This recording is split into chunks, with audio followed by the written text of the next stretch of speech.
Welcome to Art Ed Radio, the podcast for art teachers. This show is produced by the Art of Education, and I'm your host, Andrew McCormick.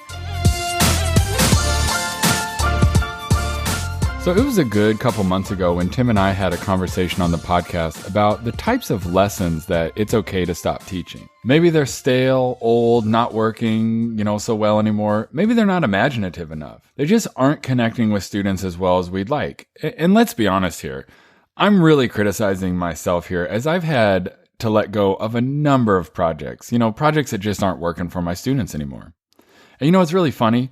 Sometimes we try so hard to keep these projects alive, to hold on to them despite the fact that they're not working. We're probably, and again, I'm casting major shade at myself here, we're probably way too emotionally invested in these projects. We've got to just let them go. Anyway, a Facebook post came in a while back on this podcast, and someone simply posted, "So what should we be teaching?" And it's funny because I think that comment was pretty innocent, didn't mean much, but it really gave me pause, and it made me stop and think that perhaps I had fallen into a rut that I often see my students fall into, and one that I'm not a real big fan of. My students, and perhaps me, were defining ourselves by what we aren't, by what we don't like. Everything's dumb and everything's stupid. This is an identity of nope. Nothing's interesting, nothing's cool. It's really an identity of nihilism and being jaded and literally being too cool for school. I'm doing everything I can as a teacher to defeat this attitude of my students, and I've been saying this a lot lately. Let your freak flag fly, honey. That's kind of hard to say. Be bold, be you. Tell me what you do like and love, not define yourself by what you don't like. So like I said, perhaps I've fallen into the same sort of rut. Or maybe it's Tim's fault. I've been spending too much time with him. So I actually want to re-examine this idea of letting things go, but I want to actually approach it differently. So let's not talk about what we don't want to do and what we need to get rid of. Let's talk about generally what is working and what we could be doing. This entire episode is really focused on different approaches to curriculum.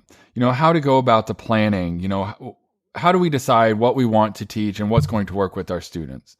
One of the great ways to kind of shake this up and shape up your curriculum is by checking out AOE's class, Designing Your Art Curriculum. The curriculum class is a great hands-on class that, like all AOE classes, gets you to learn alongside other great inquisitive art teachers as you design the tools to implement a curriculum that best fits your teaching style and your students' needs. So head on over to theartofed.com and check out this course and all the other great classes under the Courses tab. It's been a few episodes since I've brought Tim on. He's kind of been hosting me a lot more lately. So I'm really excited to share this talk that we just had recently.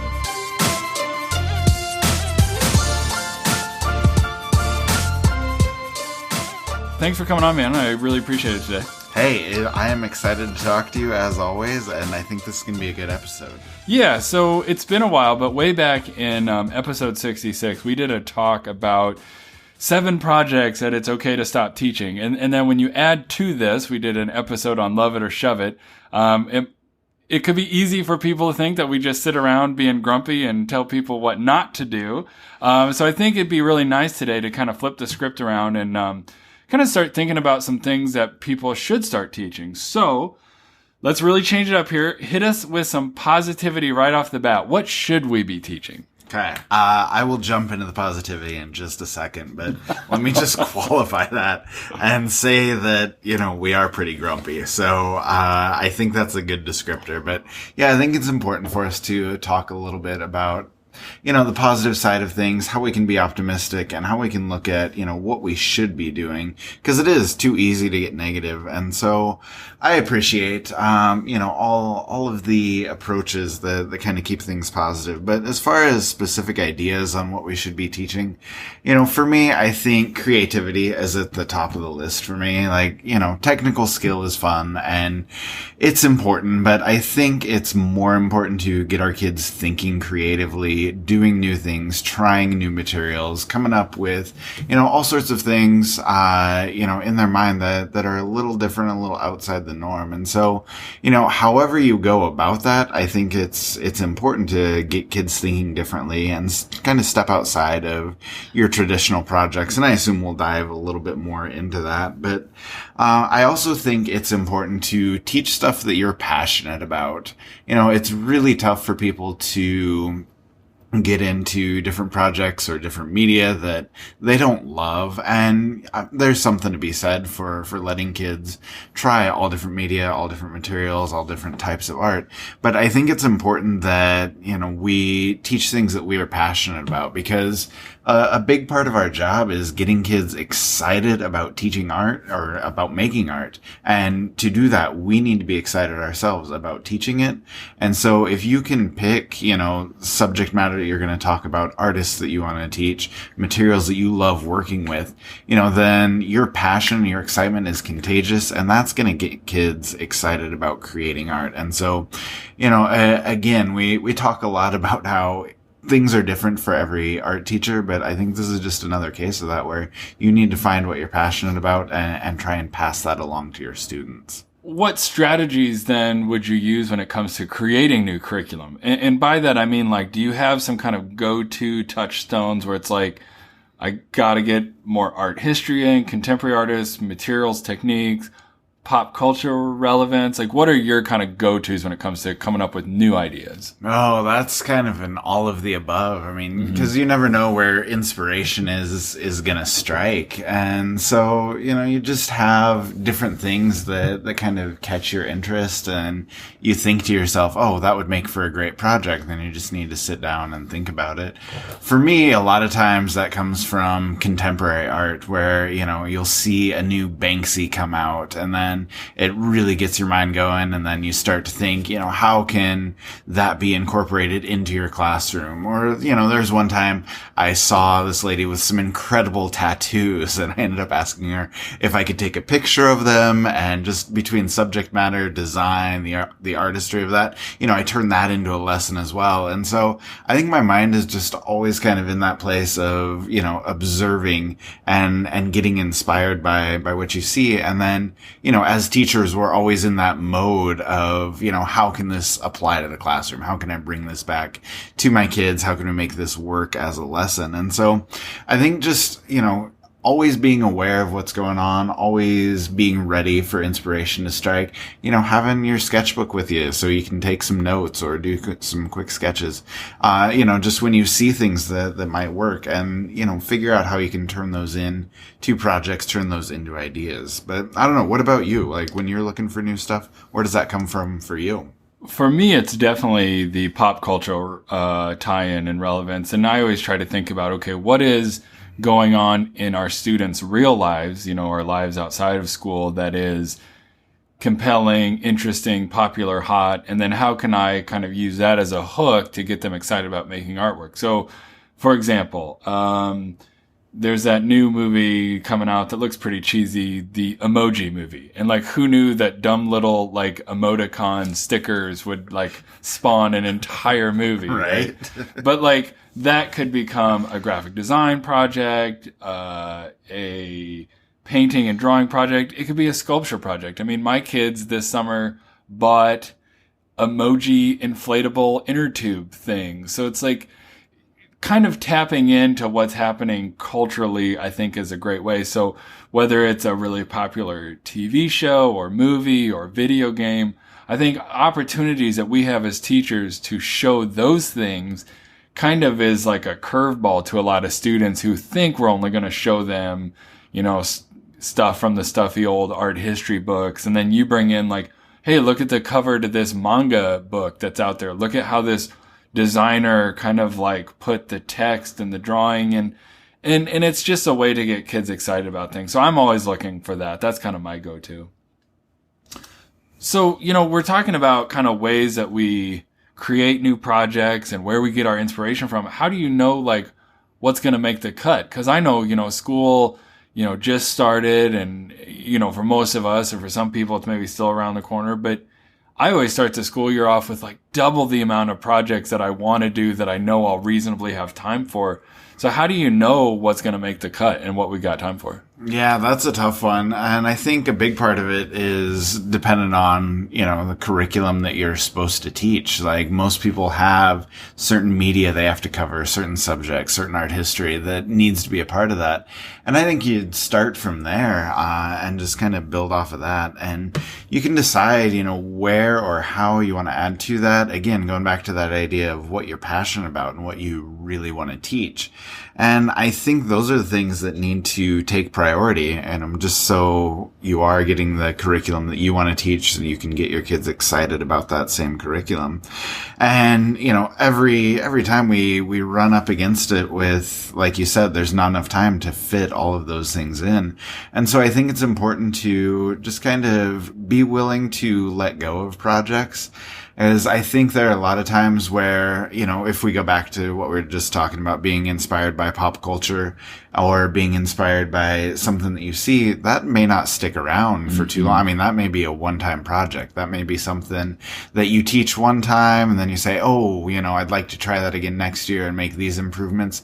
Then you're done with it. But, a lot of times those things get cycled out really quickly. Pop culture obviously is constantly turning over, and so those things don't stay relevant. So you can't be married to those projects. Like, you need to be willing to shift them. You need to be willing to get rid of them if, even if they did work well, like be willing to try something new. And you and I both talk about how we cycle out projects a lot more than most teachers do. But I think that kind of mindset can help everybody where, don't be afraid to get rid of a project after you've done it a couple times. Maybe you bring it back in 3 or 4 years, but, always be willing to try something new and make sure that you can dive into, like I said, what you're passionate about. And those things need to take priority. So I'm going to surprise you here a little bit. I think it's important for teachers to come up with a list of like, okay, gotta do this one. And maybe that's given to you from the district, or maybe you just know like, this project is a no-brainer. It's a rock star.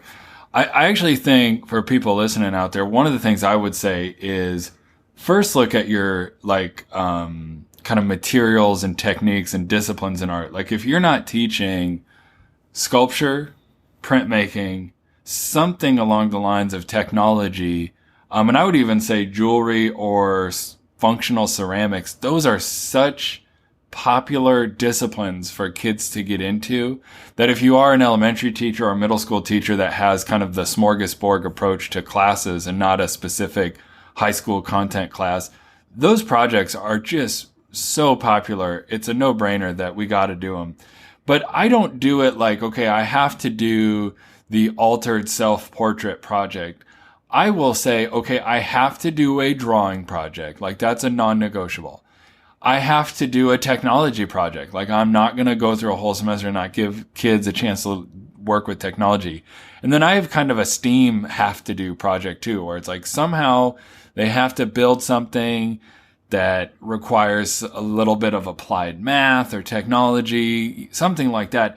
And I also have a gots to do collaborative project. I think having a big collaborative project, now that can fluctuate. Every year it could look totally different, but doing those types of projects to me has been a non-negotiable. So I want to kind of circle back to something you said though a little bit ago, which was cycling out projects. And we both kind of admit that we do it a little faster than other people. So for you, how long do you think things stick around? How long do they turn over? And are there pros and cons to this? I mean, do you ever feel too spastic with how fast things are turning over? Yeah.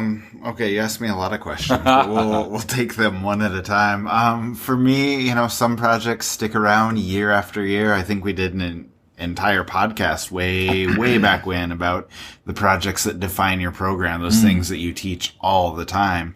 And, I have a handful of those that I absolutely love. Kids are successful with. They're teaching the right skills as far as, like you mentioned, collaboration and creativity that I talked about. And so I'm more than happy to keep coming back to those. And there are others that, are one-time things where, maybe they fail miserably and you're like, not doing that again. Or maybe you get through it. It was a good project, but you just have the feeling that, that was a one-off. We don't need to repeat that one. And like I said, you need to kind of be willing to allow that to happen. Then other times, I feel like projects where, I'll teach them once, I can improve it. So I'll try it again the next year, maybe improve it one more time, and that'll be it. And so, I would say most of my projects are new year after year. But I think it's less about, finding that exact project, but more finding a variety of experiences for kids where, like you mentioned, trying out some different things, whether it be technology, ceramics, sculpture, wherever, those interests may lie, wherever that may lead you. But, just making sure that you're teaching the right things. And I think in order to keep it fresh, it's good to keep those cycling out. But what about you? Like, do you think, how often do you change out your projects, and what are you looking for when you bring in something new?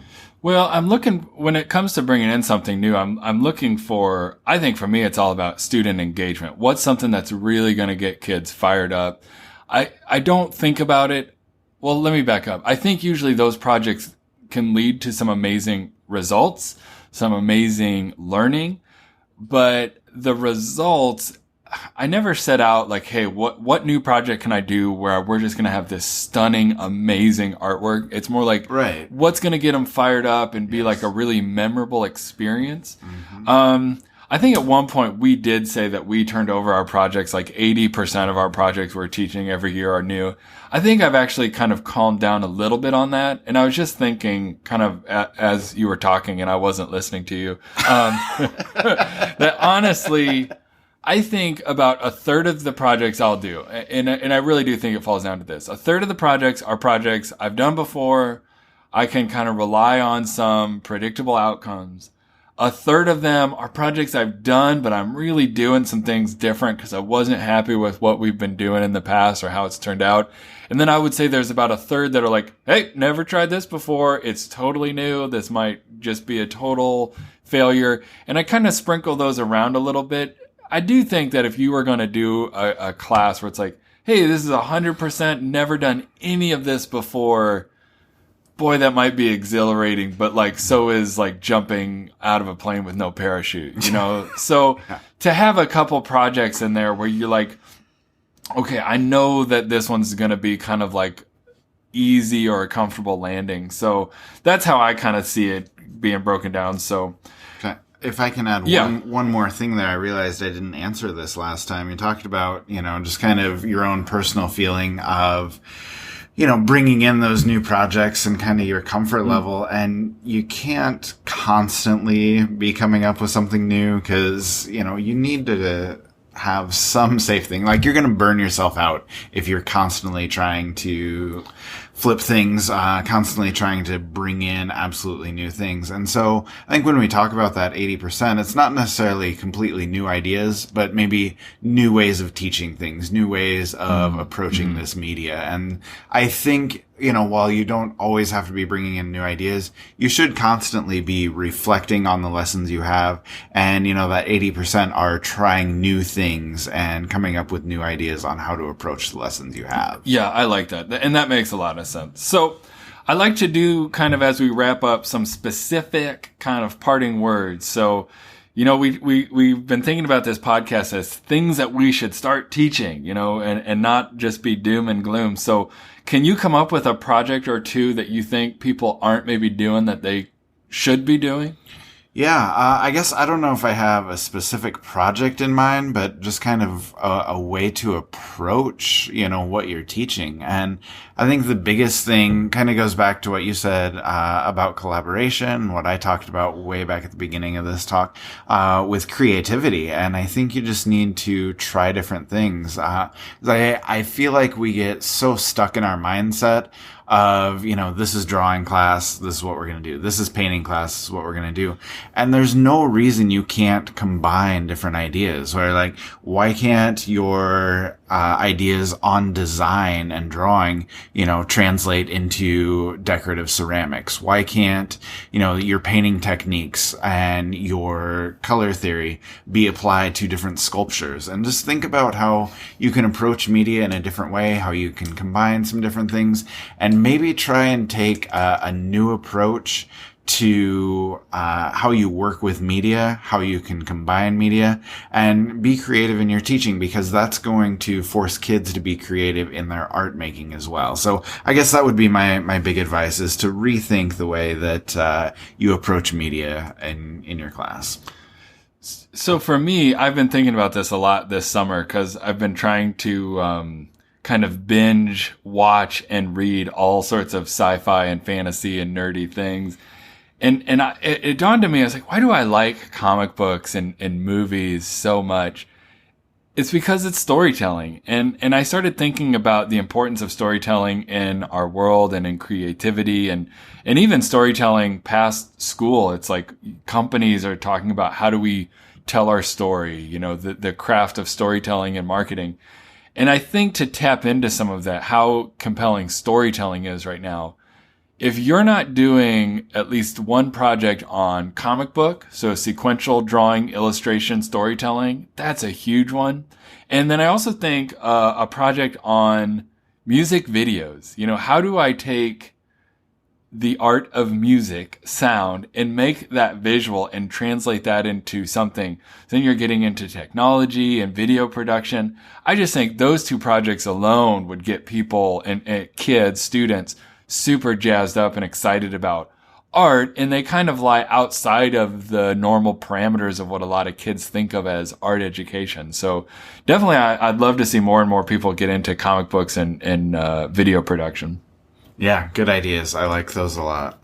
Well, that's me, man. I'm full of good ideas. So nerdy ideas, but good ideas, yes. That's true. All right, man, thanks for coming on. I really appreciate talking with you. All right, talk to you later. Thanks to Tim for coming on and sharing some ideas and general strategies when it comes to, coming up with relevant takes and ideas on curriculum.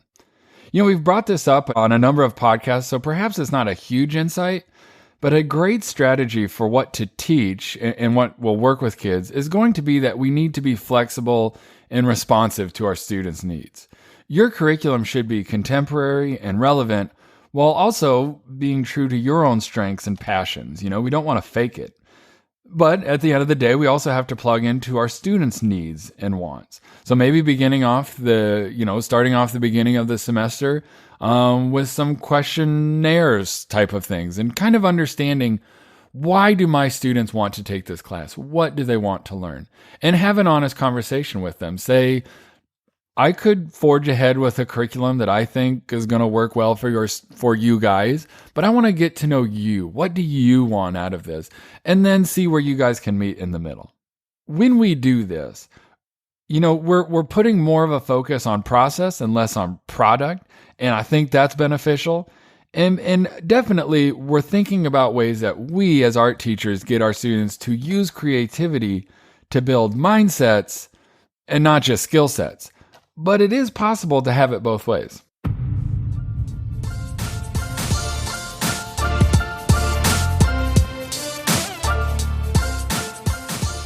Art Ed Radio is developed, produced, and supported by the Art of Education with audio engineering by Michael Crocker.